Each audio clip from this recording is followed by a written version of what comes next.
অবাধ্য হারামজাদা, দেখ কদ্দুসের মেয়ে ল্যাম্বরগিনি, আর তুই গরিবের বোঝা। আজই আমার ঘর ছেড়ে বের হ, তোর মতো সন্তান আমার দরকার নাই। শালা কদ্দুসের মেয়ে আমার জীবনটা জাহান্নাম বানাইছে। একদিন হেলিকপ্টার কিনে তোর বাড়ির ছাদের উপর নামাবো, এইটা হালকের কসম। ইঞ্জিনিয়ার সাহেব, একটা কাজ দেন, ও পেটে ভাত নাই। এই রে সবুজ দানব, তোকে দেখে কাজ দিতে আসছি নাকি সার্কাস খুলছি? ভাগ এখান থেকে। এখন কি করব, কাজও পেলাম না। মনে হয় আমার জীবনটা শুধু মার খাওয়ার জন্যই। আয়রন রাজাকে হারালে 50 কোটি, এটা কি সত্যি?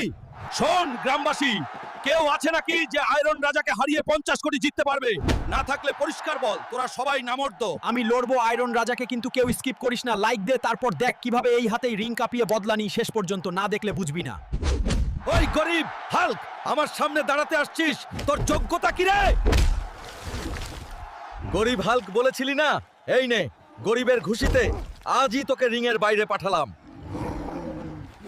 দেখ গ্রামবাসী, গরিব